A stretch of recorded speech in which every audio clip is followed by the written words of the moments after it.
Good morning बच्चों। आज फिर मैं आपके लिए एक नया टॉपिक लेकर आया हूँ जो बहुत ही अच्छा है। और आजकल इंग्लिश पढ़ने में, इंग्लिश बोलने में हमको कहीं ना कहीं परेशानी आ जाती है बच्चों को। ठीक है, तो उस परेशानी क्या है, वो साइलेंट वर्ड। ठीक है, हम साइलेंट वर्ड जो उसका मतलब होता है छिपाना, एकदम मूक अक्षर होता है छिपा हुआ जिसको हम बोलते नहीं, वो होता है अपना साइलेंट। लेकिन बहुत से वर्ड ऐसे हैं जिनको हम साइलेंट का हमको पता नहीं रहता है। ठीक है, उसको उस अक्षर को भी हम बोल देते हैं, तो उससे क्या होता है, हमारा वर्ड जो होता है वो बोलने में रॉन्ग हो जाता है। ठीक है, ना तो हम उससे मीनिंग निकाल पाते हैं, ना बोलने में वो ठीक रहता है। ठीक है, बिल्कुल एकदम अजीब सा लगता है। तो साइलेंट वर्ड आज मैं आपको बताऊंगा कौन कौन से होते हैं और किस तरीके से कौन सा वर्ड साइलेंट है उसको हम किस तरीके से आइडेंटिफाई करेंगे। तो इसके बारे में मैं आपको ये एक छोटा सा वीडियो लेकर आया हूँ। आप बिना स्किप किए ये जानकारी लें, बहुत ही इम्पोर्टेंट है। ठीक है, ध्यान रखना। तो साइलेंट किस तरीके से हम देखेंगे, कुछ नियम होते हैं साइलेंट वर्ड को ढूंढने के। ठीक है, वो नियम मैं आज आपको 2-4 नियम उसके बारे में आपको बताऊंगा। ठीक है, तो चलो हम वीडियो को स्टार्ट करते हैं। तो साइलेंट लिख लेता हूँ मैं यहाँ पे, साइलेंट वर्ड। ठीक है, साइलेंट वर्ड्स। ठीक है, साइलेंट वर्ड इनको बोलते हैं मूक अक्षर, जो बिल्कुल बोले नहीं आते, छुपे रहते हैं। ठीक है, मूक अक्षर होते हैं ये, मूक अक्षर। ठीक है, मूक अक्षर होते हैं। जैसे कि मान लो एग्जाम्पल पे मैं आपको लेके चलता हूँ कुछ साइलेंट वर्ड। ठीक है, तो पहला नियम मैं आपको बता देता हूँ। फर्स्ट पे आपको जैसे पी अक्षर हो किसी वर्ड में, किसी शब्द में, ऐसे लेकिन किसी शब्द में पी अक्षर आए तो, पी अक्षर आए तो, पी अक्षर हो तो, ऐसे लिखो आप, पी अक्षर हो तो, हो तो, और उसके तुरंत बाद, और उसके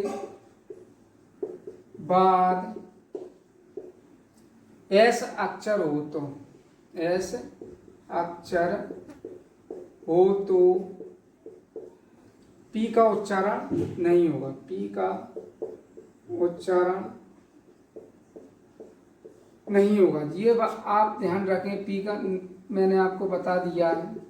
ठीक है, ठीक है, क्या ध्यान रखोगे, यदि किसी शब्द में कोई सा भी हम वर्ड पढ़ते हैं, ठीक है, उसमें यदि स्टार्टिंग में पी अक्षर है तो सबसे पहले हम देखेंगे पी अक्षर है, उसके पी के बाद यदि एस आता है तो हम क्या करेंगे, एस आता है तो क्या होगा, एस अक्षर आ जाए तो फिर हम क्या करेंगे, पी का उच्चारण नहीं करेंगे, उस वर्ड को हम एस से ही बोलेंगे। जैसे एग्जांपल मैं आपको बता देता हूँ। ठीक है, एग्जांपल में मैं आपके लिए ले लेता हूँ, जैसे स्यूडो। ठीक है, पी एस ई यू डो, डी ओ।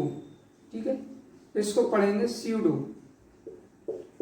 ठीक है, क्या पढ़ेंगे इसको, स्यूडो। अब इसमें देखो पी है, सबसे पहले कौन सा अक्षर आया, सबसे पहले अक्षर पी आया, पी के बाद में यदि एस आता है तो पी का उच्चारण नहीं करेंगे। ठीक है, जैसे इसको पढ़ेंगे, पी अपना हो गया साइलेंट, इसको पढ़ेंगे स्यूडो। जैसे एक और मैं बता दूं, साइकोलॉजी। ठीक है, पी एस साइकोलॉजी। ठीक, ये है, क्या है, साइकोलॉजी। ठीक है, साइकोलॉजी है। अब साइकोलॉजी में पी अक्षर अपना पहले आ गया, आया कि नहीं है, पी के तुरंत बाद जस्ट क्या आया, एस। ठीक है, एस आ गया तो पी का उच्चारण इसमें बिल्कुल भी नहीं होगा, तो इसको आप एस से ही पढ़ना स्टार्ट करेंगे, क्या हो जाएगा, साइकोलॉजी। ठीक, आ गया होगा आपको समझ में। तो ध्यान रखिए, पी वाला वर्ड अगर कहीं भी आ जाए उसके बाद में यदि एस आ जाए तो पी का उच्चारण बिल्कुल भी हम नहीं करेंगे, ये होता है साइलेंट मूक अक्षर। ठीक है, बात ये हो जाती है अपने पी अक्षर की। मैं इसको क्लियर कर देता हूँ।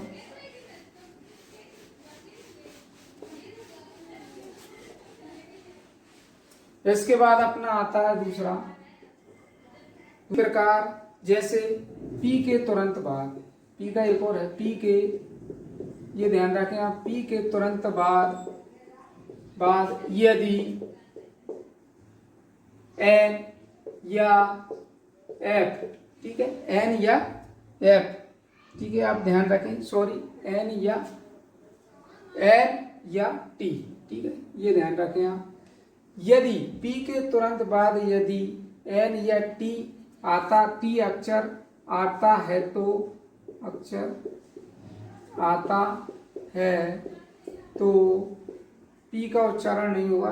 एक और इसका नियम है, पी का उच्चारण नहीं होगा, ठीक है, आप इसका विशेष ध्यान रखें, ठीक है। पी का एक और है, पी के तुरंत बाद यदि एन और टी आ जाए, पी हमारा वर्ड लिखा हुआ है, पी के बाद एन या टी दोनों में से एक अक्षर आ जाए तब भी पी का उच्चारण नहीं होगा। जैसे कि देखो, जैसे एग्जाम्पल मैं बता देता हूं, जैसे निमोनिया, ठीक है, निमोनिया, ठीक है, आप इसका ध्यान रखें, क्या हो गया, निमोनिया, ठीक है, ठीक है, क्या हो गया, निमोनिया, ठीक है। पी के तुरंत बाद क्या आया अपना, एन, ये एन रहा, आया, तो पी का उच्चारण नहीं करेंगे, पी अपना साइलेंट हो जाएगा, इसको पढ़ेंगे निमोनिया। इसके बाद टोमेन, ठीक है, टोमेन कौन सा पढ़ेंगे, टोमेन, टोमेन में क्या है, पी के बाद क्या आ गया, टी आया कि नहीं, पी अपना साइलेंट हो गया, टी आ गया, तो पी साइलेंट है, पी को हम पी का उच्चारण नहीं करेंगे, इसको टी से पढ़ेंगे, टोमेन, ठीक। ये दो एग्जांपल मैंने इसके बता दिए आपको, पी की प्रॉब्लम ही खत्म हो गई। अगर ये वर्ड आते हैं तो इस तरीके से पी को साइलेंट बोला जाएगा और आगे जो शब्द रहेगा अपना टी मान लो, एन मान लो, ऐसे उससे स्टार्ट उसको हम करेंगे, ठीक है। ये ध्यान रखें, मैं आप क्लियर कर देता हूँ, इसका नोट करना चाहो तो कर लेना, आप वीडियो पॉज करके भी नोट कर सकते हो, ठीक है। ध्यान रहे, पी के तुरंत बाद यदि एन या टी अगर आता है अक्षर तो पी का उच्चारण बिल्कुल भी नहीं हुआ, जैसे निमोनिया, टोमेन, आपको